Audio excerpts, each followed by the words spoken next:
Bismillahirrahmanirrahim. Assalamualaikum warahmatullahi wabarakatuh. Alhamdulillahi wa kafa. Wassalatu wassalamu ala rasulillahil mustafa wa ala alihi wa sahbihi wa man wafa wa ba'd.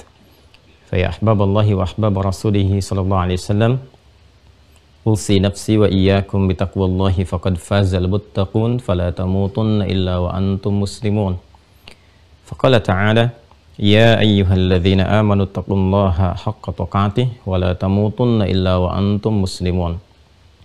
Saudara-saudariku, bersyukur pada Allah Subhanahu wa taala, berbahagia kita diberikan kesempatan kembali untuk beraktivitas sesuai dengan ajal yang telah Allah tetapkan kepada kita semua. Semoga seluruh aktivitas kita sampai pertengahan di bulan Rajab ini diridhai oleh Allah Subhanahu wa taala. Semoga seluruh saudara-saudari kita yang berkehidupan sampai detik ini namun belum beriman diberikan kekuatan untuk beriman dan bersyahadat sebelum wafat kembali kepada Allah Subhanahu wa taala. Semoga para pelaku maksiat diberikan kekuatan untuk bertaubat dan meniti sisa hidup dengan mengisi berbagai amal soleh yang diridhai dan dirahmati oleh Allah Subhanahu wa taala.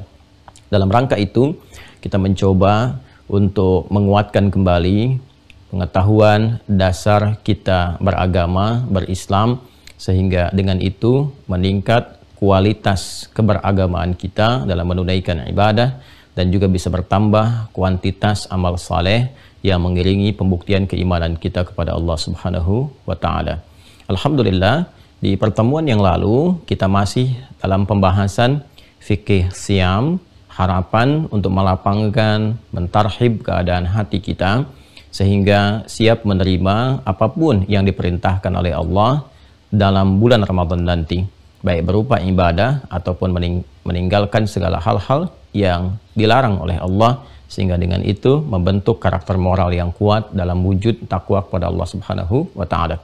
Di pertemuan yang lalu kita telah sampai pada pembahasan yang terurut. Dari mulai kita membahas tentang tarhib, mengapa kita berpuasa, kapan berpuasa, dan juga sebelumnya membahas tentang bagaimana cara kita berpuasa. Kini kita akan coba membahas tentang penunaian puasa yang dilakukan pada umat-umat sebelum Nabi Muhammad SAW diangkat menjadi Nabi dan Rasul. Karena Allah sendiri memberikan keterangan kepada kita dalam pembuka perintah puasa itu dengan turunnya Quran surah kedua Al-Baqarah ayat 183 bahwa puasa yang diwajibkan untuk ditunaikan oleh umat Islam pada masa itu hingga kini dan sampai kehidupan berakhir juga pernah diwajibkan kepada umat-umat sebelum umatnya Nabi Muhammad SAW. Allah berfirman, Ya ayyuhalladzina amanu kutiba alaikumussyam kama kutiba 'alal ladzina min qablikum la'allakum tattaqun. Hai seluruh yang telah menyatakan beriman pada Allah Subhanahu wa taala, betapapun kualitas iman kalian, baik itu masih lemah dan keadaannya jauh dari Allah atau bahkan standar sehingga tergerak untuk menunaikan yang pokok namun belum tergerak untuk meningkatkan kuantitas pada yang sunnah, yang nafilah, atau bahkan ada orang yang kuat imannya sehingga jangankan yang fardu, yang sunnah pun ia kejar. Semua itu bisa ditingkatkan, semua itu bisa dikuatkan dengan cara kutiba alaikumussyam, diwajibkan atas kalian mulai detik ini untuk menunaikan ibadah siam. Jadi siam, puasa, manfaat yang pertama seperti yang telah diuraikan di pertemuan yang lalu adalah mampu menguatkan keimanan seorang hamba, mampu mendekatkan seorang hamba dengan Allah Subhanahu wa taala, memperbaiki kekuatan sinyal iman, meningkatkan kualitas ibadah kepada Allah Subhanahu wa taala. Kama kutiba 'alal ladzina min qablikum. Ini bahasan pokok kita di pertemuan kali ini. Sebagaimana Allah pun telah mewajibkan pada umat sebelum kalian, la'allakum tattaqun, dan di antara tujuan menunaikan siam itu selain meningkatkan keimanan, menguatkan hubungan dengan Allah, diharapkan terbentuk penguatan karakter moral dalam wujud takwa yang dengan itu menjadi bimbingan kita dalam berkehidupan dan menguatkan karakter kinerja. Bagaimana kita bisa mengeksekusi berperilaku dengan cara yang baik dimanapun kita bertugas dan beraktivitas. Siapakah orang-orang yang pernah menunaikan ibadah puasa ini atas dasar perintah Allah Subhanahu wa taala. Baik, mari kita turunkan pembahasan kali ini dengan menurunkan satu bagian dari pembuka ayat Al-Qur'an, kama kutiba 'alal ladzina min qablikum. Bismillah, saya akan beralih ke sebelah sini untuk memudahkan tulisan. Kama ya kutiba 'alal ladzina min qablikum.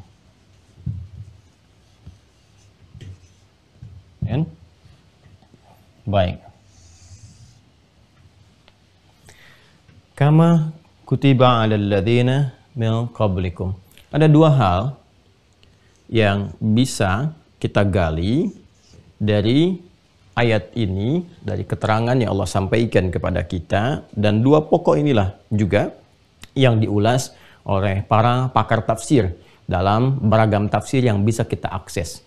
Baik tafsir yang terkait dengan hukum secara langsung, ya seperti tafsirnya misalnya Al-Imam Al-Qurtubi, ataukah juga tafsir yang memadukan berbagai hal baik dari kebahasaan, ya pendekatan linguistik, sampai kemudian ke aspek sejarah, sampai ke penerangan makna-makna, baik itu yang sifatnya lalu, ya ataupun juga yang kontemporer. Sekarang ada tafsir misalnya Al-Wasit karya Syekh Muhammad Sayyid Tantawi, Syekhul Azhar sebelum yang sekarang, Syekh Dr. Ahmad Tayyib. Kemudian juga ada tafsir At-Tahrir wa Tanwirnya Syekh Ibnu Ashur, kan? Kemudian juga kalau kita ingin gali dalil ke dalil, ya biasanya ini ayat diterangkan nanti dengan hadis, diterangkan dengan perkataan para ulama dari kalangan misalnya sahabat ataupun tabi'in dan seterusnya, seperti tafsir Al-Qur'anil Azim karya Al-Imam Ibnu Katsir rahimahullahu ta'ala. Ya, atau kita ingin gali kedalaman sesuatu, ya dari segi maknawinya yang jarang terjangkau, ya kan? Nah, itu nanti ada Ruhul Ma'aninya Al-Imam Al-Alusi, ya. Ada banyak hal yang bisa kita gali, atau kita mau menggali yang paling misalnya agak mendekati ke masa-masa lampau seperti tafsirnya Ibnu Jarir At-Tabari, ya, Jami'ul Bayan itu, ya. Itu juga bisa kita dapati beberapa keterangan ini.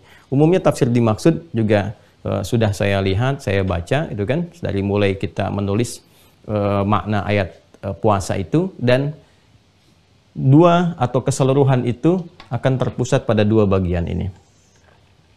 Baik, yang pertama adalah dari uslub. Uslub itu gaya bahasa, ya, yang ditampilkan di ayat ini secara gramatikal dulu, ya.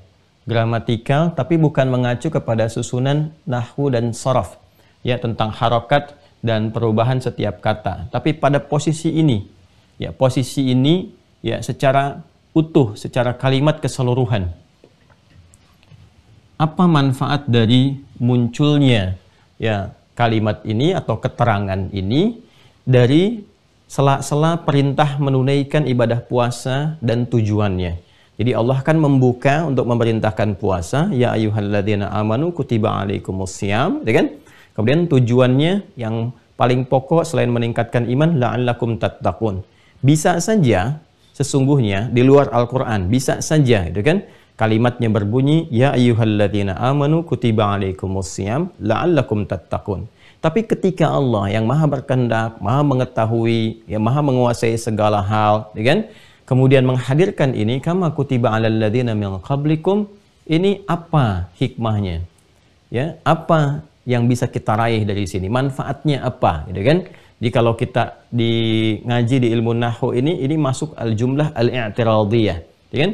Satu jumlah susunan kalimat yang muncul di sela-sela dua hal atau hal tertentu yang disampaikan yang punya makna tertentu. Ya, dulu saya sempat menghadirkan untuk proposal awal tesis itu saat di Tripoli, judulnya Al-Jumlah Al-I'tiradiyah fil Qur'anil Karim. Ya, tentang makna jumlah i'tiradiyah di dalam Al-Qur'an dalam tinjauan ilmu bahasa, khususnya dalam pendekatan balaghah. Baik. Yang pertama, faidah, hikmah atau makna hadirnya susunan keterangan ini di dalam ayat puasa untuk memberikan kesan satu at-tamhid. Ini secara bahasa dulu ya, secara etimologi, supaya kita mengerti nilai rasa bahasa Al-Quran gitu, supaya terasa dulu, baru kemudian kita uraikan pemaknaan yang kedua. Satu bermakna at-tamhid. Ya. At-tamhid itu adalah menghadirkan pembuka pada satu inti yang akan disampaikan. Ya, menghadirkan satu pembuka bisa jadi informasi, kan? Nanti tujuannya macam-macam. Ya, setiap ada satu pembuka untuk mengantarkan pada satu inti tertentu yang akan diutarakan atau akan dilakukan, itu disebut dengan tamhid. Ya, kadang-kadang bisa dihadirkan dalam bentuk tulisan. Jadi kalau Anda baca kitab ada pembukanya, misalnya tertulis tamhid, nah itu pembukaan yang mengantarkan pada inti tulisan. Ya, bisa juga nanti dalam bahasa lain ada muqaddimah. Ya, muqaddimah itu sesuatu yang diawalkan.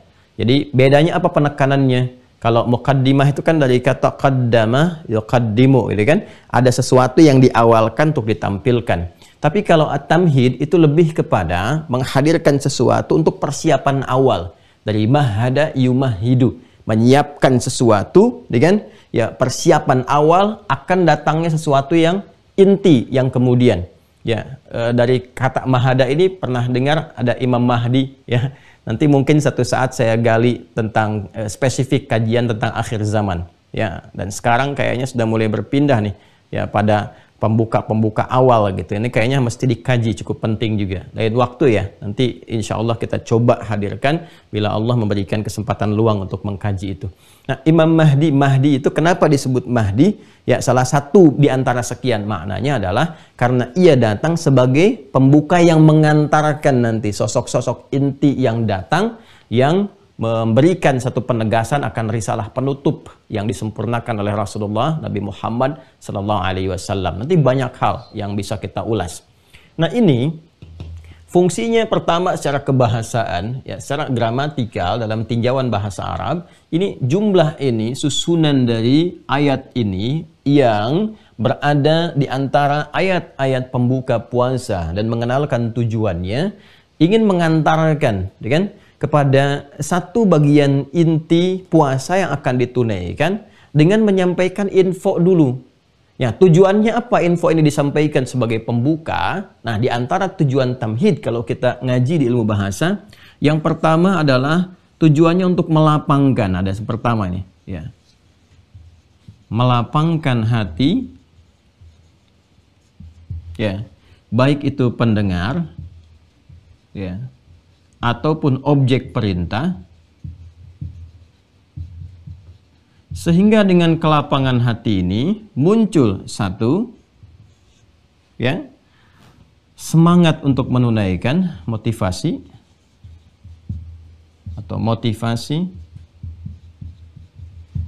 untuk menunaikan perintah, ya, menunaikan perintah.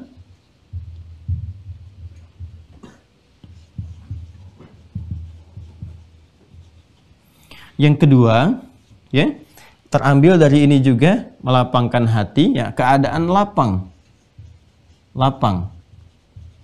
atau cenderung lebih tenang, ya, dalam menunaikan perintah, kan? Menunaikan perintah. Baik. Saya akan bahas dari bagian yang kedua dulu di sini untuk memudahkan pemahaman kita. Baik, fokus sejenak teman-teman sekalian. Kama kutiba 'alal ladzina min qablikum. Sebagaimana atau seperti Allah pun telah mewajibkan kepada orang-orang yang terdahulu.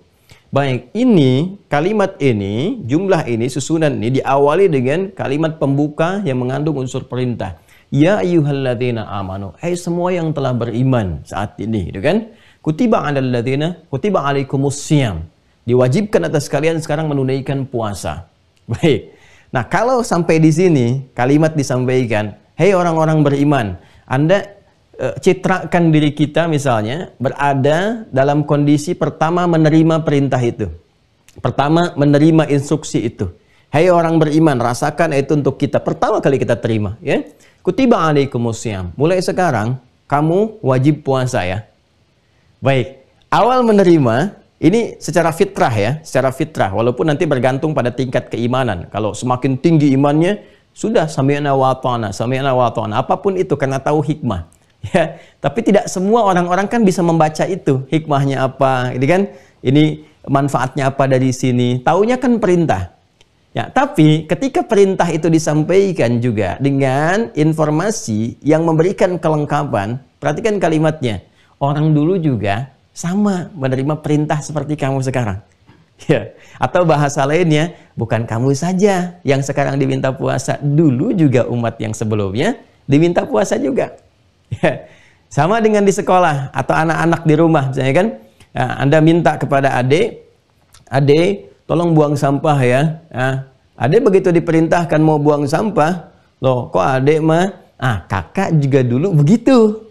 Ya, Anda kebayang nggak? Kakak juga dulu begitu, latihan buang sampah. Sekarang fisiknya bagus, terus jadi semakin disiplin, semakin kuat dan sebagainya. Ya, tapi dengan kalimat pemuka saja, dulu kakak juga begitu. Nah, minimal menurunkan satu keadaan di dalam jiwa itu untuk menghadirkan ke lapangan. Jadi agak lega gitu. Ya, ada kesan berbagi dalam menerima perintah itu sehingga seakan-akan tidak dikerjakan sendiri. Keadaan perintah apa yang diinstruksikan itu, ya, bahwa kan seringkali kita menghadirkan atau mendapati sebuah makna satu pekerjaan bila dikerjakan dengan bersama itu rasanya lebih ringan kan, ya, makanya puasa Ramadan kenapa nggak kerasa kita ya menunaikan puasanya, kan ada kesan bersemangatnya tinggi, kemudian juga luar biasa dari fajar kadang ke maghrib nggak terasa menunaikan padahal lumayan panjang, ya, kenapa menjadi ringan? Karena kita merasa semua menunaikan.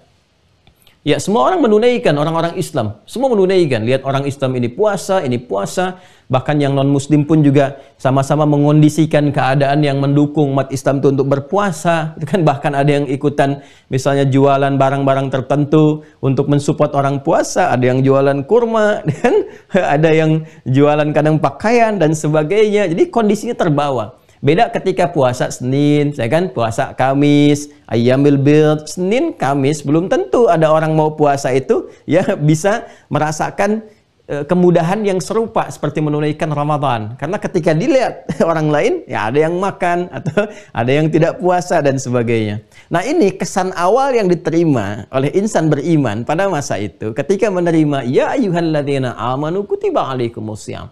Hai seluruh insan beriman, mulai saat ini diwajibkan bagi kalian puasa. Bukan hanya kalian, orang dulu juga diwajibkan juga. Ya kan? Maka seperti tadi saya sampaikan, ini rasa yang tinggi kalau orang Arab mendengarkan ini tuh rasanya ke hati itu lebih lega gitu. Ya, jadi kalau kita masuk ke dalam nuansa ini, ya, masuk kita ke dalam dzauq nilai rasa bahasa Arab, kita merasakan lebih enak nih. Sama saja dengan logika sederhana yang tadi saya sampaikan, bukan hanya adik, kakak juga dulu begitu. Nah, itu akan menurunkan ya keadaan dalam hati sehingga lebih lapang menerima. Yang kedua, orang pasti akan ada pertanyaan. Ya, bagi insan beriman itu kan ciri khasnya apa? Nah, ini menarik ya. Insan beriman itu ciri khasnya senantiasa membuktikan keimanannya melalui amal soleh. Ya, bahasa singkatnya insan beriman itu ciri khasnya gemar mengumpulkan amal soleh. Ini ciri khas insan beriman. Jadi kalau Anda ingin melihat, mengenali orang-orang yang sejati imannya, real beriman, kan? Maka lihat berapa banyak amal soleh yang bisa dia kumpulkan. Ya, kalau Anda ingin misalnya mencarikan ya pasangan untuk anak misalnya kan, atau ada yang sedang mencari pasangan dan sebagainya, ingin melihat kualitas yang baik dalam imannya, berapa banyak amal soleh yang bisa dia kumpulkan. Kalau Anda ingin misal melihat calon-calon karyawan yang mau diseleksi gitu kan, saya ingin nih dari calon ini karena pokok pekerjaannya mengaitkan dengan nilai-nilai keimanan, ya, misal mau buka travel umrah, kan? Mau buka travel haji, kan harus yang mengerti di situ, kan? Anda ingin mencari yang imannya bagus, lihat kualifikasi di amal solehnya. Karena insan beriman sejati itu ciri khas utamanya gemar mengumpulkan apa? Amal soleh. Ya, amal soleh ini mungkin itu boleh jadi orientasinya bisa berbeda-beda. Ya, wujudnya bisa tidak sama. Ada yang senang tahajud, ada yang senang baca Quran, tapi terlihat gitu konsistensi di dalamnya. Nah, itu beberapa pilihan-pilihan itu, arah-arah atau orientasi atau wujud yang berbeda itu disebut dengan wijha. Ya. Tapi kesannya itu dia menampilkan semangat dalam mengejar amal saleh sehingga seakan berlomba satu dengan yang lainnya. Ya, menghasilkan kebaikan. Kebaikan itu dalam bahasa Arab disebut dengan khair, ya jamaknya khairat. Ya. Baik. Jadi kalau kita ingin hadirkan, mereka itu ya sedang berlomba-lomba saling mengejar untuk mengumpulkan kebaikan, mewujudkan ini ya tingkat keimanan mereka walaupun wujudnya tidak sama. Ya, ada yang dengan tahajud tampilkan, ada yang nggak mampu bangun malam dengan harta dia berinfak, gitu kan? Ada yang belum bisa dengan harta dia tingkatkan puasa, ada yang dengan Al-Quran dan sebagainya. Kita katakan begini, ya kita katakan istabaqu fil khairat. Ya, jadi kalau kita ingin kembalikan ke ayat Al-Quran misalnya, ya, ciri mereka itu walaupun berbeda-beda arah dan wujudnya, tapi tetap mereka itu berlomba mengerjakan kebaikan. Maka coba dicek Quran surah kedua Al-Baqarah ayat 148. Ya. Walikulli wijhatun huwa muwalliha fastabiqul khairat. Kan? Fastabiqul khairat. Dan boleh jadi setiap insan beriman itu atau bahkan ada kelompok, gitu kan? Atau bahkan ada komunitas dan sebagainya, itu orientasi amalnya itu berbeda-beda. Ya, wujudnya, bentuknya. Ya, dan ini Masya Allah gitu, kalimatnya tuh menggunakan bentuk general, seakan-akan juga ada komunitas-komunitas insan beriman itu yang menyinergikan ya satu amalan yang sama membentuk kelompok. Ya, teman-teman yang senang tahajud bikin kelompok tahajud, ya. Terus di situ saling mengingatkan misalnya, saling WA, saling message, saling membangunkan, pasang alarm, ada tahajud call misalnya kan. Yang senang di Quran bikin Quran call, atau misalnya one day, one juz, one day, one surah, one day, one ayah, dan seterusnya. Itu terus gitu ya. Nah ini. Jadi cirinya begini teman-teman sekalian. Cirinya mengumpulkan amal. Jadi setiap insan beriman itu kalau sudah tampak terlihat imannya, maka ciri pertama bagaimana dia bisa berlomba meningkatkan amalnya. Dan dalam perlombaan ini ya, selalu ingin tampil lebih baik. Lebih baik. Ya, namanya orang berlomba pasti ingin capai yang paling awal kan? Ya, dengan kualitas terbaik kan? Jadi walaupun saya nih cara berpikirnya begini, saya memang belum bisa konsisten bangun malam, tapi Allah titipkan nih pada saya berupa harta benda. Wah, itu yang dikejar lewat infaknya, lewat sedekahnya, itu kan, dan seterusnya. Wah, saya ini terlihatnya belum mampu dilewat harta, itu kan, tapi ada peluang. Ya, menunaikan apa? Peluangnya dengan menunaikan misalnya puasa. Senang nih dengan berpuasa itu, maka dia kejar dengan puasa. Apapun jenis-jenis puasa yang bisa didapati, ya, itu dia lakukan. Nah, itulah yang disebut dengan fastabiqul khairat. Apa motivasinya? Ingin menampilkan kepada Allah pembuktian iman yang sejati.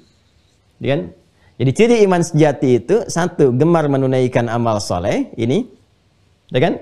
Yang kedua, ada motivasi untuk menjadi lebih baik. Apa kaitan dengan ini, dengan tamhid ini? Ini pembuka ayat puasa itu Al-Baqarah 183, antara kewajiban dan tujuannya ditengahi dengan tamhid, dan tamhid ini awalnya dibuka dengan kalimat iman. Ini menariknya. Ya ayyuhalladzina amanu. Ya ayyuhalladzina amanu. Ya ayyuha alladzina amanu. Ya, seperti ini. Hai semua pemilik iman. Ini dia. Sedangkan kembali ke sini, nih, karakteristik pemilik iman yang sejati gemar mengumpulkan amal soleh. Karena itu ketika mendengar ini diturunkan, baru sampai ya ayyuhalladzina amanu, sudah kelihatan tuh sahabat-sahabat yang memang notabene memiliki iman sejati langsung mengatakan sami'na wa ata'na. Nunggu apa nih? amal soleh yang akan disampaikan. Perintah apa? Kalau bahasa sekarang, siap perintah. Ya kan? Petunjuk kemudian datang. Ya kan? Karena ada yang siap petunjuk, siap perintah. Ya, ini sami'na, kami dengar. Wa ata'na, kami taat, siap perintah. Apa nih perintahnya? Ya kan? Nah, ini menarik. Jadi begitu kemudian imannya disentuh, ini gambarkan, citrakan ayat ini untuk kita gitu, untuk mengetahui kadar keimanan yang ada dalam jiwa kita. Ya ayyuhalladzina amanu, tuh hati kita disentuh. Karena Quran itu manhaj dan mukjizat saat yang bersamaan.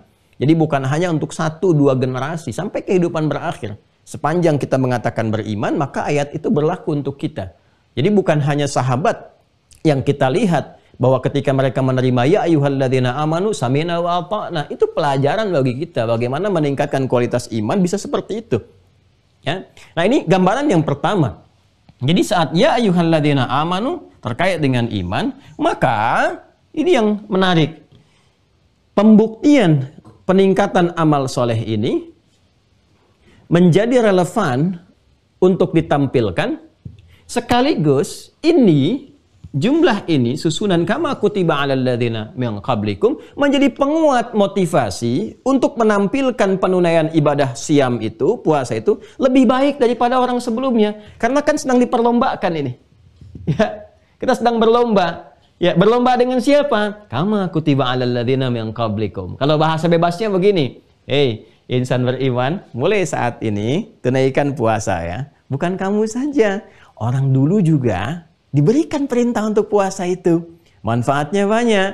Nah, lebih baik ya daripada mereka. Kamu harus lebih unggul. Kamu harus lebih baik dibandingkan orang-orang terdahulu yang pernah menunaikannya. Kamu sekarang masih punya kesempatan menunaikan. Orang terdahulu sudah selesai. Ya, kan sudah ada yang meninggal, sudah kembali, sudah selesai. Sekarang risalah penyempurna. Seperti orang dulu pernah tunaikan, kamu pun akan tunaikan juga dengan hadirnya perintah ini. Cuma ketika kamu punya kesempatan lebih, tunaikan lebih baik dibandingkan dengan mereka. Tuh. Dalam ya. Nah, inilah makna di sini at-tamhid dalam kalimat kama kutiba 'alal ladzina min qablikum. Baik, ini dari segi kebahasaan.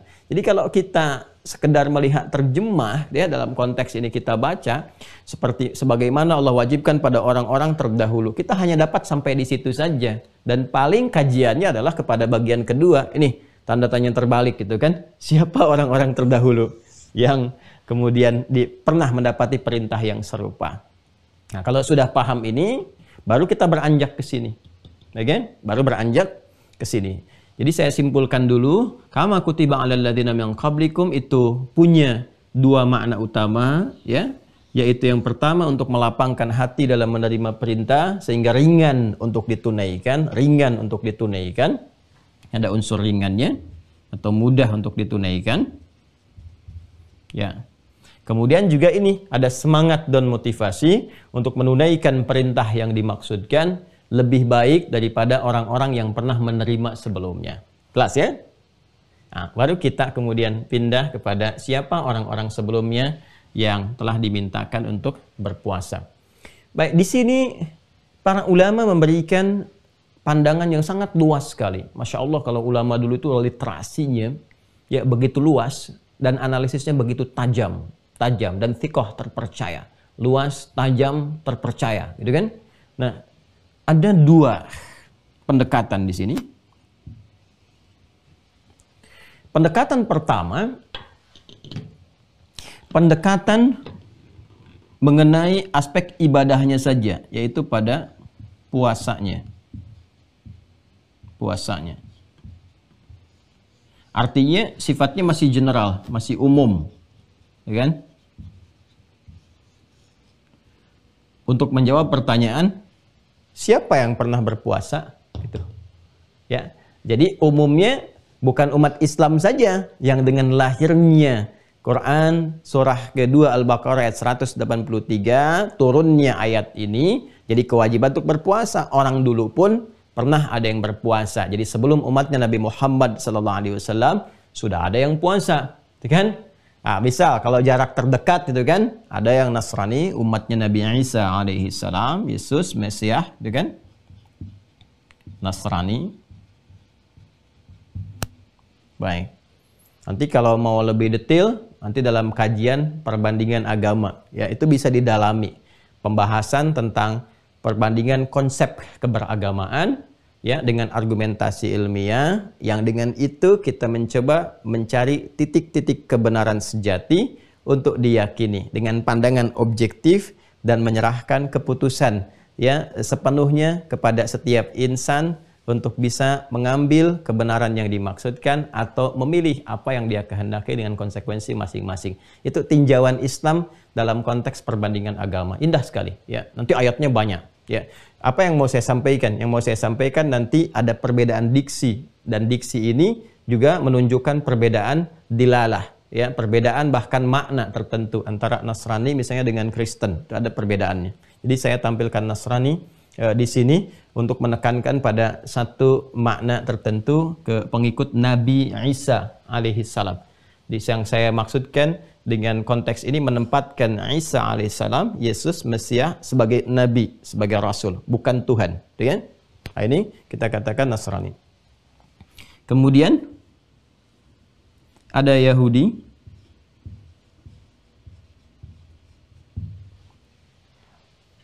Ya, dengan segala turunannya, ya turunan-turunan ini kan ke atas nanti ya, dinisbatkan kaitannya dengan Bani Israel dan sebagainya.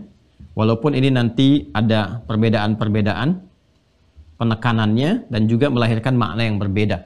Di kaidah bahasa Arab, ziyadatul mabna tadullu ala ziyadatil makna. Jadi bertambahnya satu huruf saja, bertambah atau berkurang satu huruf itu bisa memengaruhi kepada makna. Apalagi kalau katanya berbeda.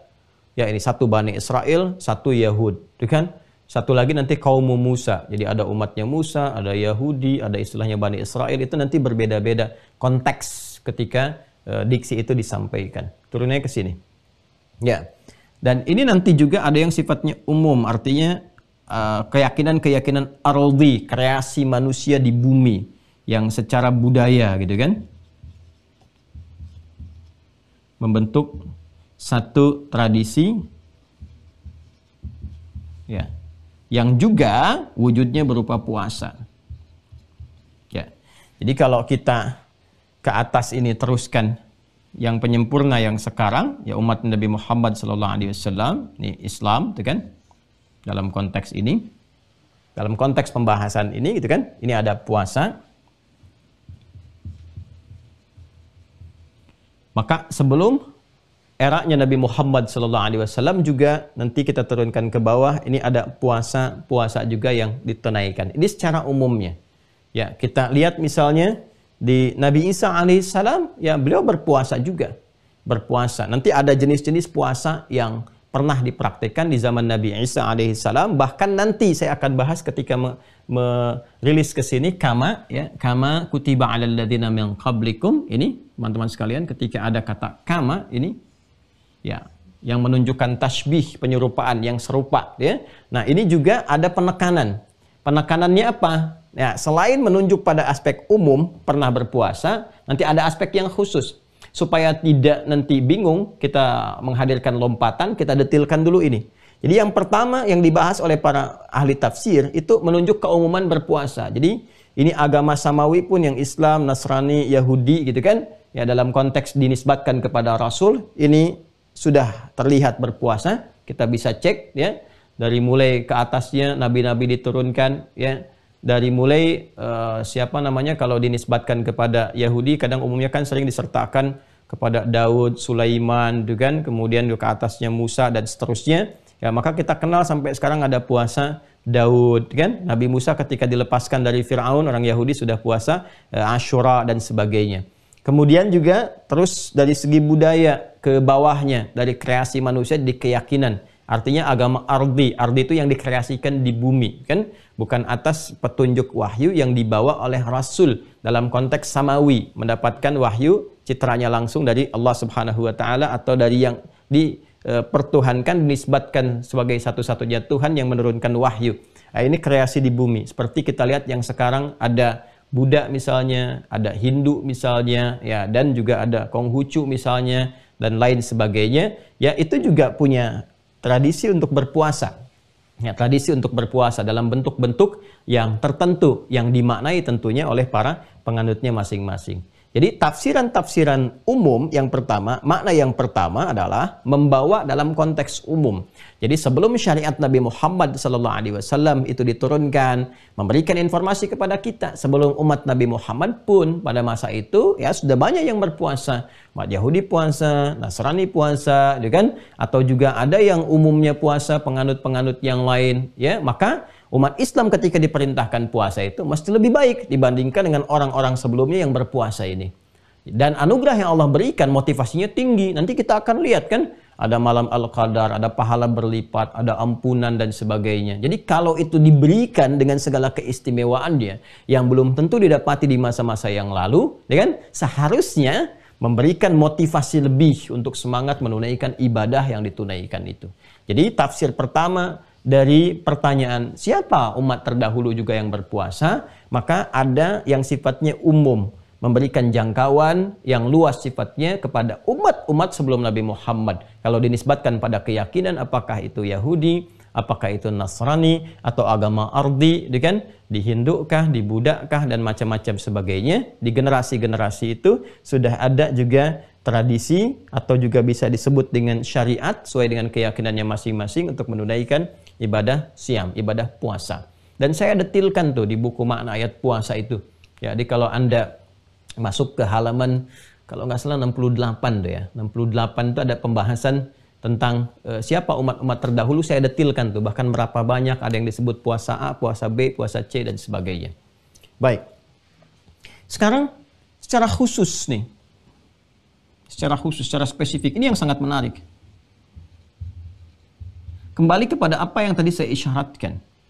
Ya ayyuhalladzina amanu, ini kutiba alaikumusiyam. Hai orang-orang yang telah beriman, mulai sekarang diwajibkan bagi kalian untuk menunaikan ibadah siam, puasa. Kama, nah ini menariknya nih. Kama, seperti halnya, kan? Nah, kama ini ada rasa, gitu kan? Ada rasa, terasakan dalam diksi ini, kalau kita bawa ke dalam bahasa Arab dengan pendekatan ilmu balaghah, ada nuansa tashbih, nuansa yang serupa. Ya, ada satu nuansa yang serupa, yang sama gitu. Serupa, ada yang sama. Artinya apa? Artinya ya jenis puasanya sama. Ya, diberikan waktu yang sama gitu ya, walaupun namanya mungkin dulu berbeda, tapi keadaannya sama seperti itu. Jadi kalau sekarang kita menerima Ramadan, ya Al-Baqarah ayat 185 itu, syahrul Ramadan alladzi unzila fihil Qur'an. Makanya komentar-komentar para ahli tafsir itu ya ketika memberikan informasi kepada kita dan itu terlacak dengan sanad ya menyampaikan sama diberikan Ramadan juga, artinya dengan jumlah yang sama, dengan keadaan yang serupa. Ya seperti orang dulu sebagaimana, kan? Jadi kalau ada redaksi kama itu menunjukkan keserupaan gitu, keserupaan. Ini bisa pada macam-macam ya, bisa pada nilai misalnya, bisa pada keadaan, bisa pada materi ya. Ya, misal kita ngaji sedikit balaghah ya, sedikit saja. Kita ingin katakan pada pasangan kita, bisa saya ingin katakan pada istri saya, misalkan kamu cantik seperti rembulan, kan? Nah, kita ingin serupakan di kecantikannya misal, ya. Kita ingin serupakan di kecantikannya. Maka kita katakan anti kal badri ka fil jamala. Wah, ini masih lengkap ini. Ya, ada tasbihnya ada tasbihnya ada, musyabahnya ada, musyababehnya ada. Kalau kita ngaji balaghah ya, sedikit ya. Anti, kamu, gitu kan? Nah, kalau suami mau katakan pada istri, ya kan? Ya, mama, gitu kan? Mama deh, masya Allah cantik banget deh kayak rembulan, gitu kan? Nah, ini pakai ka nih. Anti, ya engkau, ka al-badri seperti purnama. Ya, purnama bukan komar ya. Kalau komar itu bulannya, jangan mau kalau disebut kayak bulan. Bulan kan kalau apa tuh bahasa Ukrainanya itu korodok ya. Apa namanya, nggak sepenuhnya halus gitu kan. Jadi bulan kalau bendanya kan nggak sepenuhnya halus. Ya, tapi kalau purnama kan maksudnya cahayanya ya, beningnya, bagusnya gitu, baiknya. Ini badri. Anti kal badri gitu kan, engkau bagaikan purnama. Fil jamalah, dalam kecantikannya, di keindahan, indah untuk dipandang. Kan hadis Nabi kan yang tersambung kepada kita menyampaikan di antara sifat baik istri itu dalam Islam apa? Ya, ketika engkau memandangnya, engkau merasa tenang, merasa nyaman, ya, merasakan ketentraman, keindahan, ketenangan. Sama dengan saat melihat purnama gitu, indah, tenang. Maka di bahasa Arab itu ada satu, kalau kita ingin hadirkan pujian, kita hadirkan kepada Allah gitu kan. Nah, ingin menampilkan syukur kepada Allah dengan melapangkan hati pasangan dengan mengatakan anti kal badri fil jamalah. Masya Allah mah kayak rembulan deh itu ya. Masya Allah cantiknya. Kadang-kadang ada dibuang nih ininya nih, kafnya ada tasbihnya dibuang untuk menekankan anti badrun ya. Kalau memberikan pencerahan yang kuat tuh kan, pencerahan yang kuat atau saat bersamaan itu indah juga, kemudian juga memberikan penerang yang kuat. Kita bisa katakan ke laki-lakinya anta syamsun. Masya Allah, ya kan? Ya. Nah, ini anti kal badri fil jamalah, anta dibalas anta kasyamsi misalnya kan? Ya, anta kasyamsi fil inarah. Masya Allah. Ya. Fil inarah. Suami ke istri, anti kal badri fil jamalah, fa anta kasyamsi fil inarah. Sedangkan engkau layaknya mentari, kan? Dalam memberikan cahaya, penerang, ya, penerang dengan uang belanja, penerang dengan perhatian, penerang dengan kekuatan, ya kan. Matahari itu menyengat kalau ada yang mengganggu, kan, mengeringkan kalau ada kesedihan yang kemudian membasahi pipi dan sebagainya. Itu kan apa yang bisa diambil di surat Yusuf. Kita sedang ngaji tafsir surat Yusuf, ya kan. Makanya kan kenapa ayah diilustrasikan dengan matahari, ya, ra'aitu ahada asyara kaukaba wasyamsa wal qamara. Ya, syamsa itu diartikan kepada ayah, ya kan. Kemudian qamar di sini menunjukkan kepada fisikal keadaan, bukan pada nilai kecantikan atau kegantengan, bukan, tapi keadaannya yang berpotensi menghadirkan keindahan, ya kan? Itu diwujudkan kepada ibu, ke perempuan. Ya, jadi ini kalau kita belajar diksi di bahasa Arab itu tinggi sekali. Nah, ini pakai tasbih nih, kaf. Ya, ada tasbihnya kaf. Jadi kalau kita hilangkan kafnya, kita katakan misalnya anti badrun anta syamsun, ya kan? Nah, kalau kita katakan, ya kita mengidentikan betul seakan-akan saking tingginya nilai itu melekat pada dirinya, seakan-akan inilah mentarinya gitu. Ya, makanya ada kan lirik yang mengatakan kepada Rasulullah dalam syair itu anta syamsun, ya, anta badrun. Dengan bahkan nanti ada qamarun juga. Jadi disebutkan semua sifat mulianya. Ya, beliau ini penerang, pemberi cahaya dengan izin Allah, dengan mendatangkan hidayah, nunjukkan kepada kebaikan, minal zulumati ilan nur, gitu kan? Apalagi misalnya menampilkan keindahan-keindahan sehingga sahabat banyak berkomentar, kata Anas bin Malik, tidak ada yang paling indah ditatap di muka bumi ini dari kalangan makhluk kecuali wajah Rasulullah SAW, kan?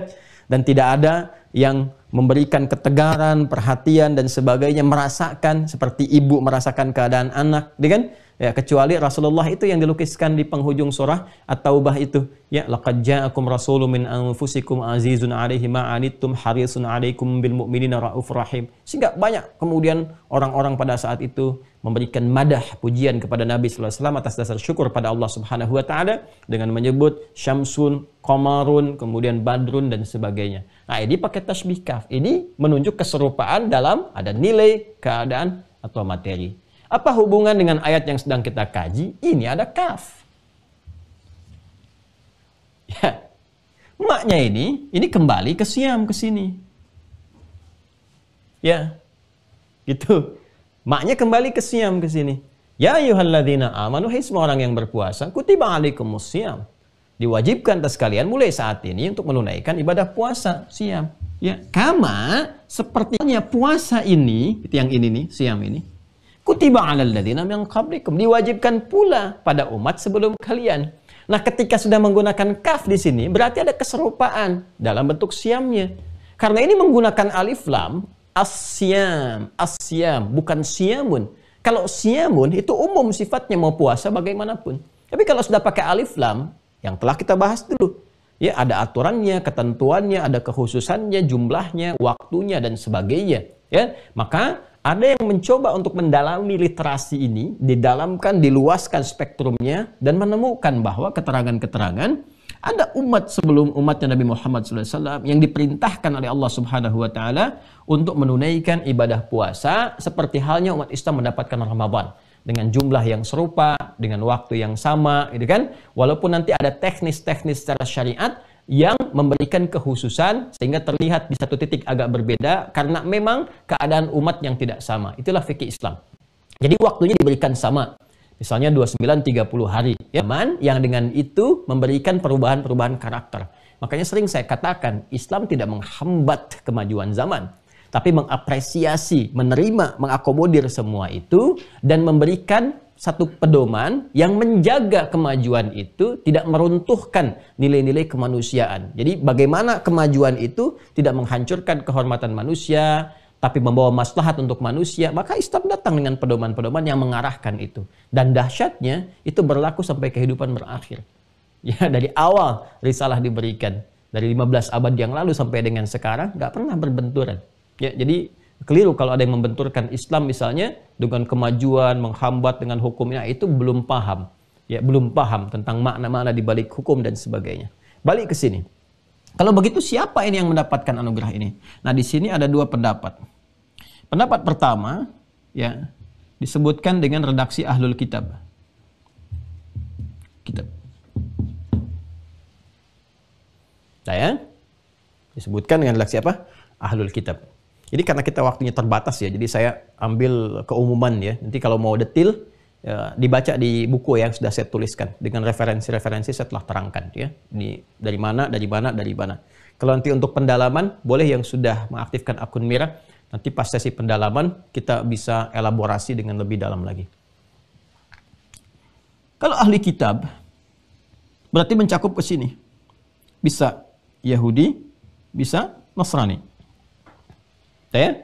Jadi kalau ya ahlal kitab, ya ahlal kitab, ya ahlal kitab, imma minan nasara atau minal yahud. Baik kalangan Nasrani ataupun Yahudi. Jadi selain umatnya Nabi Muhammad SAW, kan, yang diberikan kesempatan menunaikan ibadah syam, kan, ternyata ketika dilacak, ya ahli kitab dulu pun mendapat kesempatan yang sama. Jadi umatnya Nabi Isa alaihissalam itu mendapatkan kesempatan puasa dengan waktu yang serupa, keutamaan-keutamaan yang diberikan, kan? Umatnya ya nabi-nabi bagi kaum Yahudi juga mendapatkan kesempatan yang serupa untuk menunaikan ibadah puasa dengan jumlah yang sama. Ya 29 30 hari, kan? Dengan keistimewaan-keistimewaan yang diberikan, kan? Dengan keadaan-keadaan yang ditampilkan sesuai dengan maslahat mereka. Ya, ini diberikan kesempatan yang serupa. Ada yang khusus menyebutkan spesifik ya di antara ahli kitab ini yang dimaksudkan mendapatkan persis seperti serupa itu di zamannya Nabi Isa alaihissalam bagi umat Nasrani. Ya. Tapi baik untuk yang spesifik umat Nasrani di sini, umatnya Nabi Isa alaihissalam, ataupun juga dimaknai ahli kitab Nasrani dan juga Yahudi, ada fakta yang disepakati juga ya dan bisa diruntut dalam sejarah. Bahwa ketika mereka diperintahkan untuk menunaikan serupa jumlahnya sebulan penuh, sama, kan?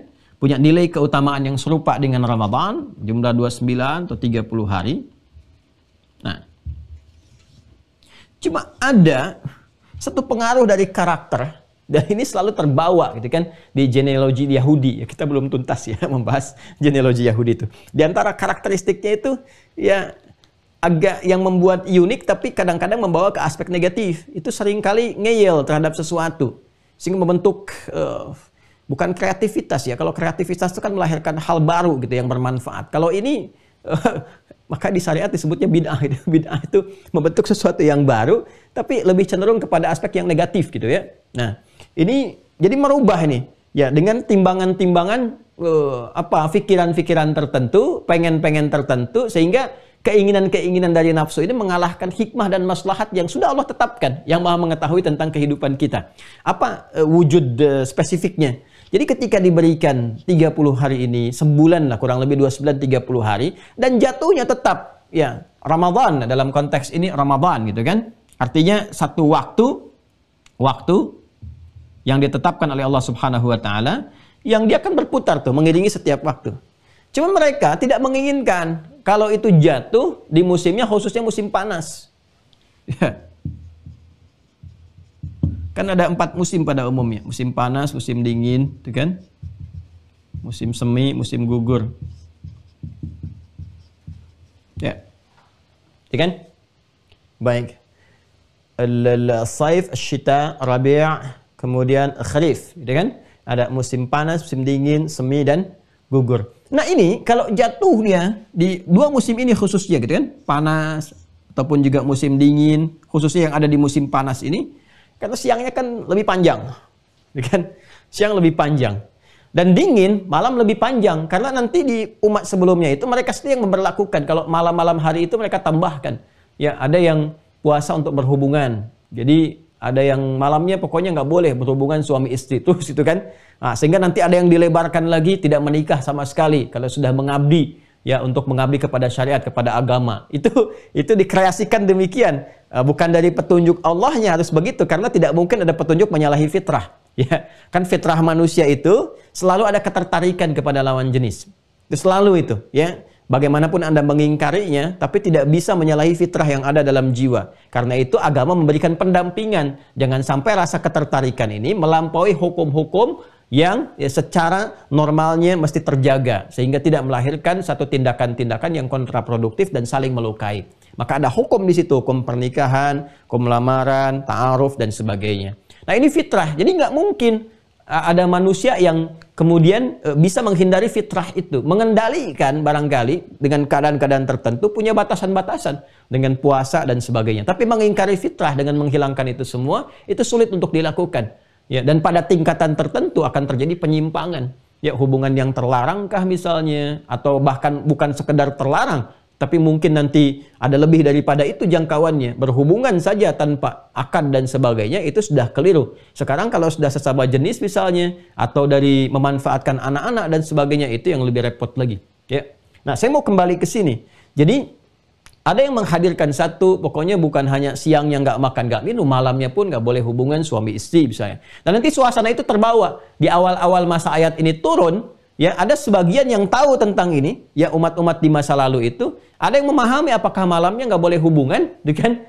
Ya dikonfirmasi ke Rasulullah, ya Rasulullah, apakah sama dengan yang dulu, ya kan? Nggak boleh hubungan suami istri di malam harinya. Lalu jawab turun wahyu yang Al-Baqarah ayat 187 itu, kan rangkaiannya 183, 184, 185, 186, 187 itu rangkaian ayat puasa yang saya bahas juga. Maka turun ayat 187. Ya uhilla lakum lailatas siyami rafathu ila nisaikum. Ya hunna libasul lakum wa antum libasul lahunna. Malam hari gak ada masalah. Ya, Allah turunkan ayat. Kalau malam hari gak ada masalah. Ya, engkau bisa bercumbu, engkau bisa saling merayu, engkau bisa dan sebagainya gitu kan, melakukan hubungan suami istri gak ada masalah. Ini waktunya diatur. Ini yang untuk fajar sampai ke maghrib ibadahnya seperti ini. Malam harinya ada ibadah-ibadah seperti ini, gitu kan?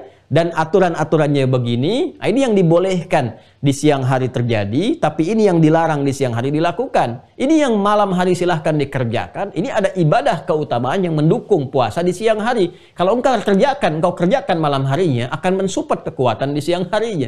Ya kan? Nah ini ada beberapa bagian-bagian yang dijelaskan. Nah ini terbawa suasana ini. Ada yang kedua begini, kalau jatuh musim panas, ya, kalau jatuh musim panas, tadi kan musim dingin nih. Musim dingin kan malamnya lebih lama. Malam lebih lama. Karena malam lebih lama, mereka kreasikan sendiri. Gak boleh hubungan suami istri sebulan. Gitu kan? Di bawah malamnya berlangsung lama. Musim panas, siangnya lama. Karena siangnya lama, ujian menahan lapar dan hausnya lebih lama. Maka apa yang terjadi? Ya itulah dia. Genealogi yang sebelumnya itu. Jadi mereka pindahkan tuh. Ini ke musim semi aja deh. Jadi kalau jatuh musim panas, musim dingin, mereka pindahkan ke musim semi.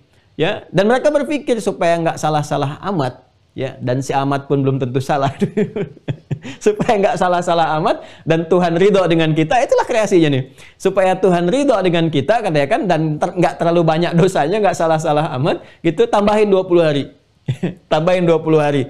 Jadi mereka membuat sebuah kompensasi, gitu kan? Kompensasinya apa? Yang tadinya sebulan, taruhlah 30 hari misalnya kita genapkan.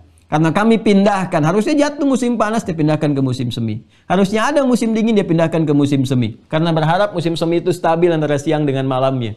Ya kan? Seperti kita di Indonesia nih, Masya Allah, Alhamdulillah, gitu kan? Khatil istiwa, di garis ekuator.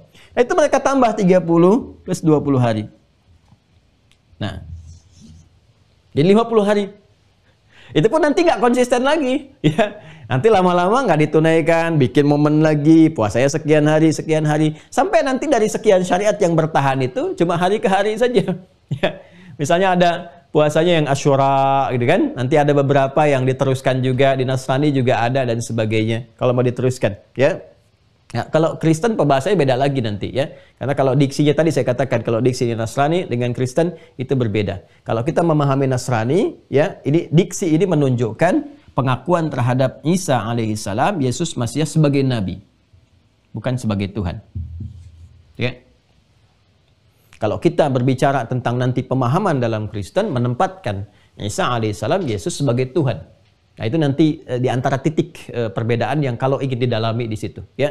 Karena itu ketika nanti Nabi Isa mengonfirmasi kalangan Hawariyun itu, ya man ansari ilallah, siapa yang mau jadi Nasrani, ya penolong kepada dakwahku untuk menuju Allah Subhanahu wa taala. Maka mereka mengatakan nahnu ansarullah, ya kan? Ya, kami yang akan masuk ke dalam barisan ini, gitu kan? Amanna billahi wasyhad bi anna muslimun. Kami saksikan kami beriman, gitu kan, kepada Allah Subhanahu wa taala, ikut ajaranmu wahai Isa alaihissalam, wahai Yesus ya al-Masih, Mesia, gitu kan?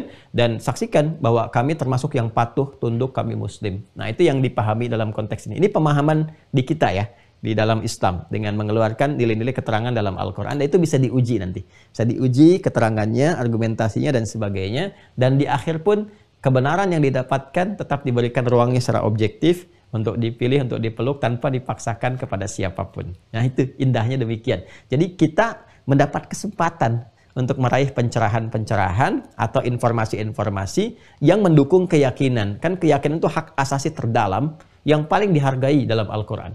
Di Islam itu sangat menghormati keyakinan itu, karena itu hak asasi yang paling dalam. Karena itu diberikan kesempatan untuk mencari kebenaran. Karena dihargai, diberikan petunjuk semaksimal mungkin untuk menemukan jalur kebenaran itu. Ya, sekalipun keputusannya dikembalikan untuk memilih pada manusia masing-masing, ya, dan hukum Allah menjadikan adil, semua mendapatkan petunjuk yang serupa. Dan konsekuensi itu kemudian dipikul oleh setiap orang yang mengambil keputusan dari apa yang dipeluknya saat berpulang kepada Tuhan yang sejati, Tuhan yang sesungguhnya, yaitu Allah Subhanahu wa taala. Nah, dari kondisi-kondisi inilah kemudian muncul tamhid ini yang tadi saya utarakan. Umat dulu pernah dikasih, bahkan yang serupa, senilai dengan Ramadan. Ada keutamaan, ada kebaikan. Cuman kadang-kadang ya ada yang nggak seriusnya. Yang serius ada, yang nggak serius juga ada. Yang minda-mindain, yang nambahin, yang mengkreasikan ini, yang itu. Nah, ketika dihadiahi, ya umat Nabi Muhammad SAW, bahkan dengan keistimewaan yang bertambah. Ada ampunan dari dosa. Man shoma ramadhana imanan wa ihtisaban ghufira lahu ma taqaddama min dhanbi. Man qama ramadhana imanan wa ihtisaban ghufira lahu ma taqaddama min dhanbi. Disiapkan pintunya khusus namanya Ar-Rayyan. Dengan ya innalis saimi baban yuqalu Ar-Rayyan. Innalis saimi baban fil jannati yuqalu Ar-Rayyan. Sungguh bagi para pelaku puasa itu ya ada satu pintu khusus untuk masuk surganya namanya pintu Ar-Rayyan. Ya, maka mereka akan dipanggil masuk pintu itu. Kemudian ketika mereka semua sudah masuk, fa'idza dakhaluhu ughliqa, langsung seketika ditutup, ada pintunya. Kemudian spesifik ada malam Al-Qadar, yang ini sulit didapatkan karena ini berkaitan dengan turunnya Al-Qur'an. Inna anzalnahu fi lailatul qadar.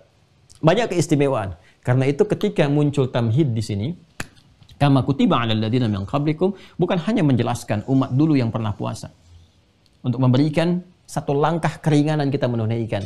Tuh, kamu umat Islam, ayo, semangat puasanya. Karena bukan hanya kamu, Yahudi pun dulu pernah puasa, Nasrani pernah puasa, bahkan nanti umat-umat lain tuh ada yang kelihatan puasa juga, gitu kan? Kamu harus semangat.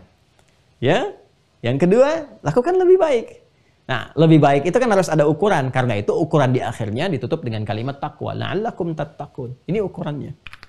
Jadi kebaikan dalam menunaikan takwa itu bukan berapa banyak itu ditunaikan. Seperti dulu pernah ditambahkan 30 tambah 20 hari. Kan? Ya, bukan itu poinnya, tapi berapa banyak kemuliaan yang dihasilkan dari pendidikan puasa itu yang menghasilkan takwa. Nah, ini pembedanya. La'allakum tattaqun.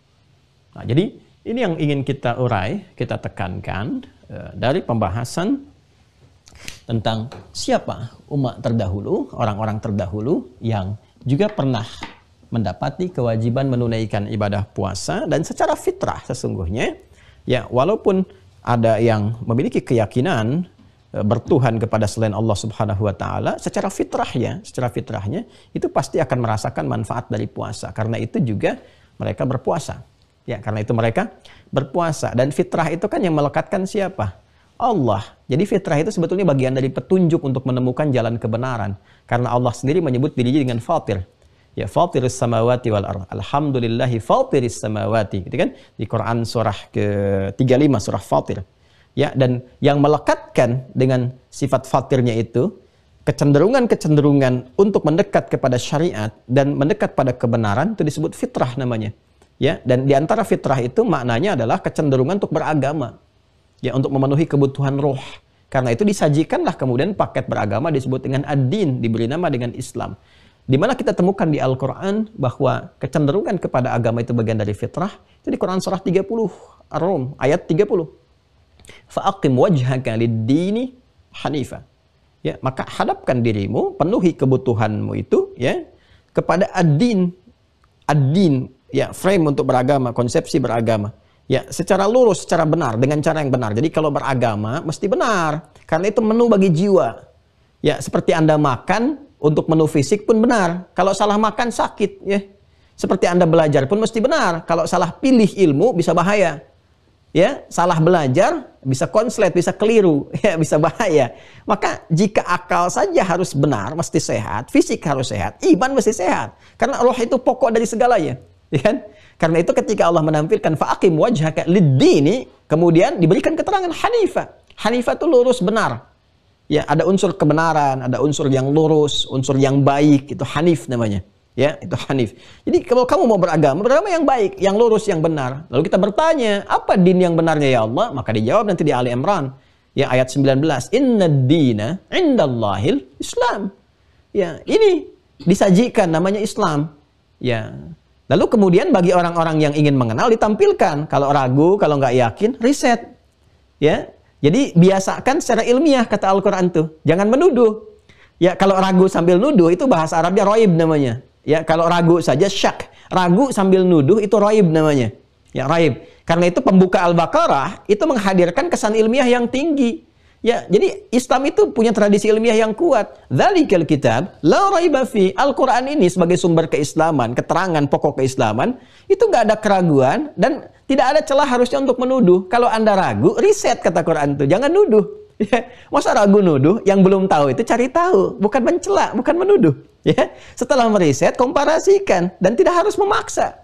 Ya, oke, di Islam itu indah. Kalau kita berislam dengan benar, ngaji Quran yang benar, ya itu tidak diperkenankan. Bahkan mencela keyakinan-keyakinan yang lain pun, itu kan, ada orang berkeyakinan, jangan dicela. Ya, karena takutnya dengan ketidaktahuan itu balik mencela nanti. Ya, mencela Allah Subhanahu wa taala, mencela Rasulullah. Ya, tampilkan narasi ilmiah, argumentasi yang benar, ya, tradisi-tradisi ilmiah yang baik. Silahkan, dan pada ujungnya la ikraha fid din. Ya, tidak ada paksaan. Itu indahnya. Ya, bahkan kalau Anda ragu tadi, ya secara ilmiah, secara argumentasi ilmiah dikaji di data. Anda ragu dengan Quran, silahkan riset isinya. Atau kalau Anda mengatakan ini rekayasa Nabi Muhammad, tulisan Nabi Muhammad kan manusia, ya kan? Beliau manusia. Jadi kalau seorang manusia bisa membuat, berarti manusia lain pun punya potensi yang sama bisa membuat.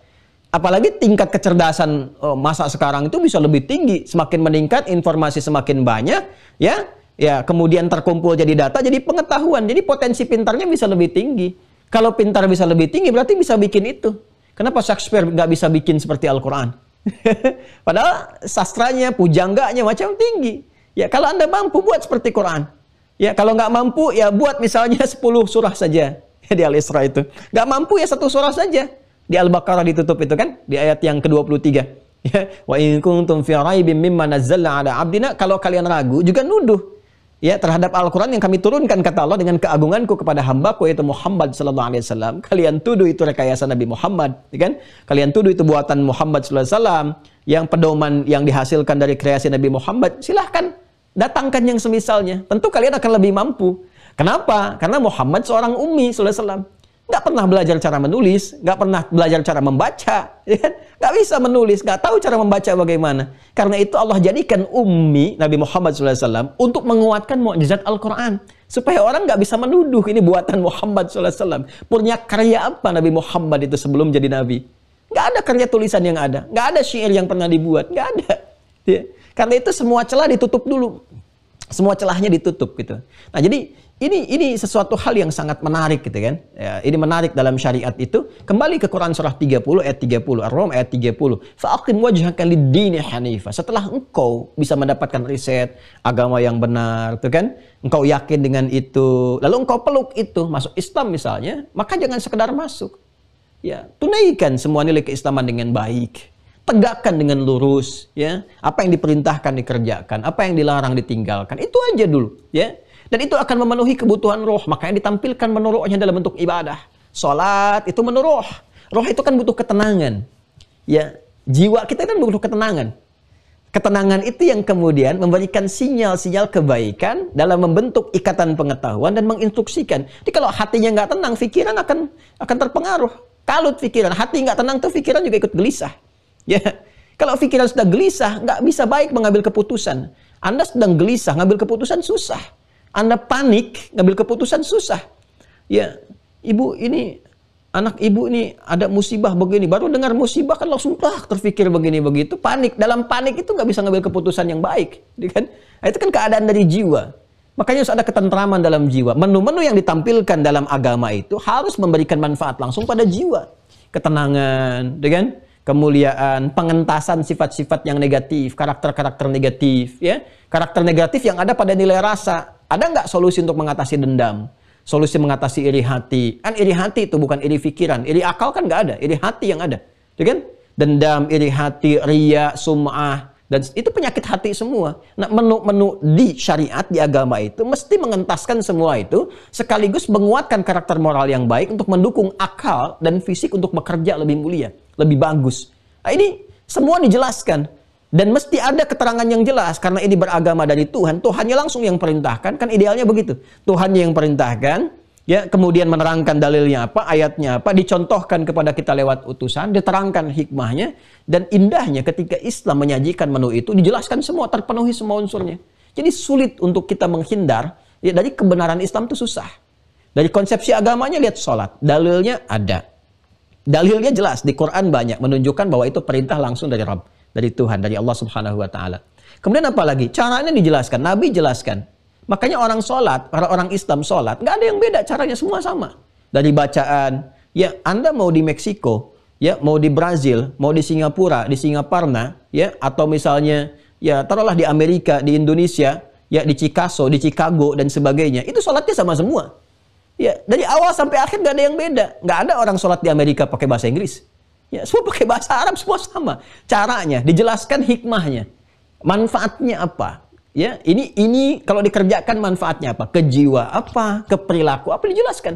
Ke hati melahirkan ketenangan. Ala bidzikrillahi tatma'innul qulub. Yakinkan pada dirimu kalau zikirmu benar, hatimu akan tenang. Dan sholat disebut zikir. Wa aqimus sholata lidzikri. Ke perilaku apa? Tanha 'anil fahsya'i wal munkar. Inna sholata tanha 'anil fahsya'i wal munkar. Ke peningkatan akal apa? Ya, penambahan pengetahuan. Wattaqullaha wa yu'allimukumullah. Tingkatkan takwamu kepada Allah, akan terjadi peningkatan pengetahuan. Sedangkan sholat bagian dari takwa. Dzalikal kitabu la raiba fihi hudal lil muttaqin. Siapa orang takwa itu? Alladzina yu'minuna bil ghaib wa yuqimunas shalah. Semua dijawab gitu. Ya, karena itu jadi kebutuhan pokok untuk jiwa. Maka diteruskan kembali ke Quran surah 30 ayat 30. Fa'aqim wajhaka lid-dini hanifa. Kalau sudah tahu tentang kebenaran agama, maka kerjakan dengan baik. Kerjakan dengan benar, ya, dengan lurus, kemudian fitratallah. Fitratallahi allati fataran nasa 'alaiha. Itulah fitrah berkehidupan bagi semua manusia. Ini sebetulnya semua manusia itu punya kecenderungan untuk memenuhi kebutuhan roh. Dan tidak ada yang paling ideal kecuali agama. Ya, kecuali agama. Jadi nggak bisa tidak bertuhan itu. Ya, konsepsi ateis itu, ya, tidak bertuhan itu sebetulnya tidak ideal dan nggak ada, nggak, susah mendapati itu karena kita butuh Tuhan. Ya, jiwa manusia itu butuh Tuhan. Dia yang menisbatkan pada alam semesta pun sebetulnya sedang mencondongkan keadaan rohnya kepada yang dikuasakan. Kan yang dikuasakan itu Tuhan namanya. Ya kan? Ya, jadi ateis itu tidak bertuhan, bukan anti Tuhan. Salah kalau menyebut anti Tuhan. Ya, jadi secara logika sudah keliru. Kalau Anda mengatakan ateis anti Tuhan, itu secara logika sudah salah. Yang nggak bertuhan kan nggak mungkin anti. Namanya nggak bertuhan, bagaimana anti Tuhan? Jadi ada ateis, ada antiteis, itu beda. Ya. Nah, jadi kalau anti Tuhan itu kufur namanya. Kalau ateis itu tidak bertuhan, paham yang memahamkan keadaan dirinya untuk tidak bertuhan. Dan itu nggak bisa karena keluar dari fitrah. Karena itu jiwa akan terus mencari. Ya, dalam pencarian itu dia memosisikan Tuhan misalnya sebagai semesta, sebagai bagian dari gambaran konsepsi kehidupan. Unsur perubahan itu bingung sendiri nanti. Bingung tuh. Jadi kalau untuk menemukan kata Tuhan itu dikreasikannya kepada macam-macam. Jadi kebingungan sendiri. Ya, bingung sendiri. Biasanya kalau orang cenderung masuk ke situ, itu ciri dasarnya itu lebih memusatkan segala hal itu kepada aspek logika, kefikiran. Jadi semua ingin ditangkap tanpa menyadari bahwa ada keterbatasan di balik logika itu. Jadi akalnya baik, ya akal logikanya itu sehat cara melogikakan, tapi rohnya tidak terpenuhi. Ya karena tidak terpenuhi, ya itulah tidak sampai kepada pencarian yang hakiki gitu. Nah itu biasanya konsepsi dunianya merasakan kepuasan dalam berpikir, tapi tidak menyiapkan bekal untuk memisahkan diri dari dunia ini ketika terpisah dengan sesungguhnya. Bahasa singkatnya kalau meninggal itu, nah itu yang kesulitan yang repot saat menghadapi nilai-nilai spiritual. Karena meninggal kan rohnya yang keluar, bukan akalnya yang pergi, tapi rohnya yang keluar. Nah ketika roh keluar itu dia nggak siap karena nggak ada konsepsi untuk roh.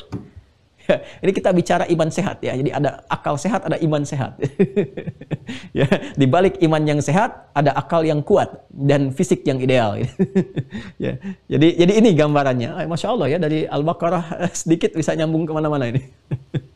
Nah, jadi inilah kembali ke sini kama kutiba 'alal ladzina min qablikum. Saya ingin menegaskan gini, Muslim itu harus cerdas. Muslim itu harus kuat cara berpikirnya. Karena kita disebut Muslim itu patuh tunduk kepada Allah. Sedangkan Allah itu maha mengetahui, maha berilmu, maha segalanya. Kita belajar dari yang maha, harusnya punya keunggulan. Dan itu orang-orang Islam dulu itu, ya cerdasnya sudah nggak terukur. Cerdas ya cerdas, melampaui masanya gitu.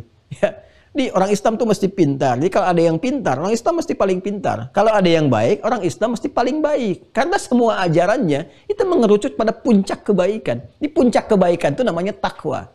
Kita itu punya banyak narasi takwa. Harusnya kalau jadi Muslim, harus jadi yang paling baik. Ya, jadi kalau ada yang jujur, itu Islam itu harus paling jujur. Ya, jadi kalau ada orang ngaku Muslim korupsi, itu bermasalah gitu. Harus dibimbing jadi lebih baik. Ya, dibimbing lebih baik. Kita kan sedang menghindari celaan dan sebagainya. Ya, nah, itu konsepsinya. Pokoknya kalau Masya Allah gitu, kalau kita benar-benar mempelajari dengan baik, indah. Tidak ada yang nggak indah dalam Islam tuh. Nggak ada yang nggak indah. Semuanya nyaman, baik, ya mulia. Nah ini yang kita gali di kesempatan pagi hari ini. Jadi kita sudah dapatkan satu ayatnya, insya Allah secara utuh. Ya ayyuhalladzina amanu sudah saya terangkan, kan? Hai semua orang yang beriman, maknanya sudah saya terangkan. Kutiba alaikumusiyam, diwajibkan bagi kalian menunaikan puasa. Sudah saya terangkan kenapa pakai kutiba, kenapa kemudian pakai asyam. Dan ala itu menunjukkan penekanan. Ya, jadi kalau sudah kutiba ala berarti sangat ditekankan. Ya, sangat ditekankan. Jadi sesuatu yang sangat melekat. Ya, sangat melekat. Tapi kalau dalam konsepsi pahala dan dosa itu nanti bisa beda. Ya, jadi kalau Anda misalnya mendapatkan narasi sesuatu yang salah pakai ala, itu artinya melekat. Ya, lawannya nanti yang positif itu pakai la. Ya, makanya di Al-Baqarah ayat 286 itu setiap kita beramal kan ada dua konsekuensi. Kalau soleh dapat pahala, kalau salah dapat dosa kan? Ya, kita dapatkan ngaji di Al-Baqarah ayat 286 ayat terakhir. La yukallifullahu nafsan illa wus'aha. Laha ma kasabat wa 'alaiha maktasabat. Jadi iktasabat pakai ala, kasabat pakai laha. Ya, awas tuh jangan salah memahami. Kalau la itu positif. Laha kalau dia kasabat mengerjakan yang baik, gitu kan? Maka mendapatkan cepat dari Allah diberikan berupa pahala. Pahalanya cepat langsung dituliskan. Ya. Ya, wa 'alaiha maktasabat. Kalau dia berbuat buruk, ala maka akan lekat keburukan baginya sebelum dia taubat. Tapi indahnya begini, ini kalau ngaji bahasa tuh dalam sekali. Ya. Coba kasaba dengan iktasaba. Pendek mana bacaannya? Kasaba. Kasaba cuma 3 huruf, kaf sin ba. Ya kan? Kalau ke sifat amal tambah tak di ujungnya, kasabat menunjukkan banyak, ya kan? Atau kembalikan kepada nafas. Nafas itu kan muannas bajazi gitu, sifatnya menggunakan tak. Kemudian iktasaba itu berapa huruf? Bisa 5. Ya. Ada alif, kaf atau hamzah wasal, kaf, kemudian ta, sin, ba, tak lagi. Ya, ta maftuha, ta ta'nits. Iktasabat, kasabat, iktasabat. Kasaba, iktasaba. Itu dasarnya. Pendek mana? Kasaba. Ya, panjang mana? Iktasaba. Cepat mana mengucapkan? Kasaba. Kan? Iktasaba. Ya, panjang. Iktasaba, kasaba, cepat tuh. Ya. Nah, ketika menyebutkan kebaikan, itu diksi yang dipilihnya dengan cepat, dengan pendek. Kasaba, memberikan kesan secara makna. Ini dari ilmu bahasa ya. Memberikan kesan secara makna. Kalau ada peluang baik, cepat ambil, cepat kerjakan sebelum hilang kesempatannya. Jadi kebaikan itu harus cepat dilakukan. Ya, ada momen nih sekarang, duha misalnya kan, cepat lakukan. Kalau Anda tunda, kalau Anda bisa mengerjakan, cepat lakukan. Anda tunda bisa hilang. Malam nih tahajud, bangun misalnya kan, bangun jam 3 nih. Ada kemampuan, cepat kerjakan. Kalau Anda tunggu lagi, ntar sebentar deh. Duduk dulu lama, ditunggu sebentar, lihat jam. Begini-begini tiba-tiba adzan. Bisa terjadi. Ya. Anda punya kemampuan infak, ada peluang, cepat lakukan. Kalau tidak, hilang masanya, selesai. Ya, itu kasabah. Dan begitu Anda kerjakan, seketika diberikan pahalanya. Baru Anda berniat, seketika pahala turun. Makanya pakai lah. Tapi keburukan beda. Iktasabah. Kenapa kalimatnya panjang? Karena sesungguhnya ketika orang berbuat buruk, itu kecenderungan di hati itu mengkomplain itu, sehingga ada renungan. Ya, orang tuh ketika akan bertindak buruk nggak akan cepat tuh, dia banyak pikiran itu. Normalnya begitu. Di keadaan normal untuk kebaikan, jiwa mendorong cepat dilakukan, setan yang mencegah. Tapi kalau berbuat buruk, fitrah manusia sebetulnya ada kebimbangan untuk mengerjakan itu, sehingga ada tarik ulur. Makanya dua anak Adam itu ketika salah satu ingin mengeksekusi, ya fatawa'at lahu nafsu, tawa'a itu maju mundur. Ya, maju mundur. Cuman sayang karena ada setan di situ, maju mundur kena. Dia tadinya kan maju mundur aja, aduh, lakukan tidak. Tapi karena setan ada di situ, maju kena, mundur kena, itu repot. Ya, ini kemudian terjadi. Nah, ini yang mau saya katakan bahwa pada dasarnya semua diksi, kalimat-kalimat, ya bahkan huruf pun dalam Al-Quran itu punya makna. Jadi sudah kita dapati kama kutiba 'alal ladzina min qablikum, kan la'allakum tattaqun, sudah kita selesaikan. Sekarang persoalannya, kalau saya ingin meningkatkan puasa lebih baik dari umat sebelumnya, termotivasi menjadi hamba yang bertakwa, bagaimana pedomannya? Apa kurikulumnya? Apa persiapannya? Apa caranya? Adakah syaratnya? Adakah ketentuannya? Seperti apa aturannya? Nah, itu yang kita bahas di pertemuan berikutnya insya Allah. Alhamdulillah kita tuntas ya hari ini. Silakan dibaca buku yang telah saya sampaikan. Yang tadi itu seperti saya terangkan, 64 ya, sampai 68 itu batas terakhirnya. Dari halaman 64 ya, 64 yang tadi sampai halaman 68. Batas terakhirnya sudah kita terangkan yang materi ini. Insya Allah hari ini ada untuk teman-teman yang baru terhubung, insya Allah ada, kalau nggak salah 500 ya, 500 paket yang kita siapkan lagi, karena ada kecepatan-kecepatan untuk menyajikan itu. Nanti yang belum terhubung dan ingin bergabung dengan Kota Mira, ada tambahan sedikit. Ini yang sudah angkatan pertama, insya Allah sudah ada yang cukup baik untuk collect datanya, penyempurnaan keseluruhannya. Tinggal nanti sebentar lagi ya, ditunggu. Mudah-mudahan sepekan ke depan kurikulumnya udah siap untuk disampaikan, jadi kita bisa menyambung apa yang telah dilakukan. Dan dalam masa berjalan ini, nanti hari ini mungkin akan diupdate ini, ada 500 kemarin saya di info. Buku yang kemarin banyak ditanyakan, dan juga ada peluang untuk bisa masuk kembali ke Mira untuk dibuka angkatan yang kedua dengan izin Allah Subhanahu wa taala, sambil menunggu proses yang berlangsung selanjutnya. Sekira itu yang bisa disampaikan, dan izin untuk menyampaikan beberapa informasi hal yang penting. Insya Allah dimulai malam nanti akan ada serial untuk bedah 3 buku, bedah 3 buku. Mungkin malam nanti akan dimulai secara live. Ya, buku yang pertama yaitu yang Manusia Paripurna. Ya, Manusia Paripurna ini sebagai tambahan pembahasan kita untuk menguji seberapa jauh pengetahuan kita tentang diri kita sendiri. Siapa sebetulnya manusia itu, apa tujuannya berkehidupan, kemana dia akan kembali, bekal apa yang dibutuhkan dan sebagainya. Nah, itu yang akan kita kaji. Jadi 3 buku ini yang ada di e-book tuh ya. Jadi kalau Anda masuk ke Wah Corner ya. Wah Corner itu nanti ada paket e-book itu. Nah, itu bukunya akan kita kaji. Ya, sehingga Anda tahu apa yang ada dimaksudkan di buku itu selain tentunya Anda baca ya. Untuk yang di Mira nanti ada pendalaman-pendalaman juga dari materi-materi yang dimaksudkan dan terkurikulum insya Allah. Itu yang pertama ya. Yang kedua, teman-teman sekalian, alhamdulillah seperti saya sampaikan bahwa kita sudah akan berproses. Kemarin saya sudah rapat dan kita akan masuk kepada mulai untuk struktur pembangunan di pesantren. Jadi sudah mulai pengondisian lahan dan sebagainya. Di pekan ini kita akan berjalan. Mohon doanya bagi teman-teman, dan saya sudah dapatkan rincian dari semuanya. Semoga diridhoi oleh Allah Subhanahu wa Ta'ala, dan masih terbuka kesempatan untuk berwakaf. Nanti saya pas ke lokasi, pas mulai saya ke lokasi, saya tunjukkan spot-spotnya, nanti saya tunjukkan dan harapan-harapan capaiannya seperti apa, dan mudah-mudahan semuanya prosesnya diridhoi oleh Allah Subhanahu wa Ta'ala. Bagi yang ingin masih ikut, ya kesempatannya masih terbuka. Sama langsung ini semua dari rekeningnya, kemudian juga lahannya, semua aspeknya, alhamdulillah itu semuanya disatukan dalam satu nama yayasan dan sifatnya wakaf semua. Jadi di BSI, Bank Syariah Indonesia, nomor rekening 111, 3 kali 1-nya, 4444, 4 kali 4-nya, 142, 111, 4444, 142 atas nama Ma'had Islam Rafi'ah Akhir. Bukan Rafi'atul ya, Rafi'ah, karena saya lihat ada yang keliru tuh, Rafi'ah Akhir. Ya, itu kemudian kita akan berjalan bertahap. Setelah nanti jadi, ya kita informasikan, dan mungkin ta'lim pertamanya nanti teman-teman Mira akan ada di situ. Ya, insya Allah mungkin Anda juga akan hadir, nanti sajalah kalau sudah jadi kan. Allah alam, itu ke depan kan kita menyampaikan rencana. Mudah-mudahan baik, dan juga pendahuluan dari itu nanti kalau SD sudah selesai, kami juga akan undang, karena ada aula di SD itu.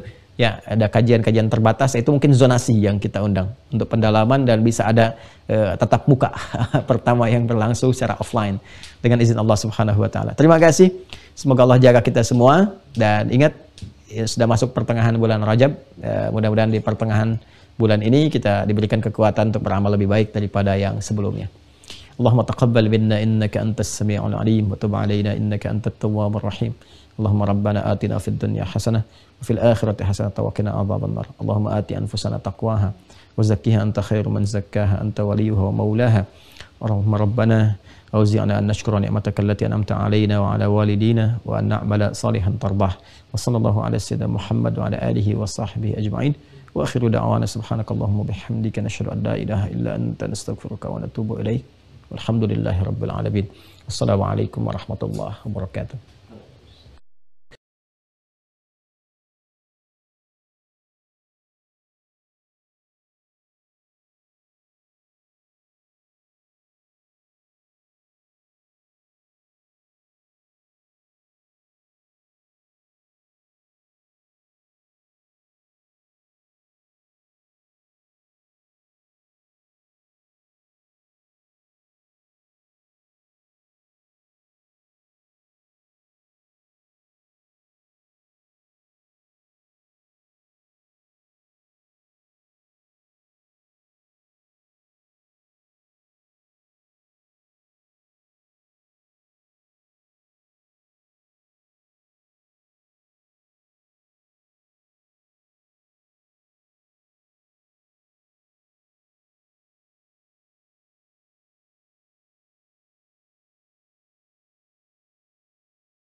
Alhamdulillahirrabbilalamin. Jazakumullahu khairan kasiran kepada guru kita semua, Ustadz Dr. Adi Hidayat LSMA. Mari kita bermohon kepada Allah Subhanahu wa Ta'ala dalam setiap doa kita, dalam setiap sujud kita. Semoga Allah senantiasa mengampuni dosa dan kesalahan beliau beserta keluarga, memberikan kesehatan dan juga umur yang panjang dalam ketaatan, juga memudahkan segala urusannya, baik urusan dunia maupun urusan akhiratnya. Amin. Dan tidak lupa kita bermohon kepada Allah Subhanahu wa Ta'ala, semoga apa yang disampaikan pada pertemuan subuh kali ini menjadi ilmu yang bermanfaat untuk kita semua, dan Allah mudahkan kita untuk bisa memahami juga mengamalkannya dalam kehidupan kita sehari-hari. Amin. Kembali kami ingin mengingatkan bagi teman-teman yang sudah terdaftar dan sudah memiliki perangkat belajar Mira Institute untuk bisa mengaktifkan akunnya.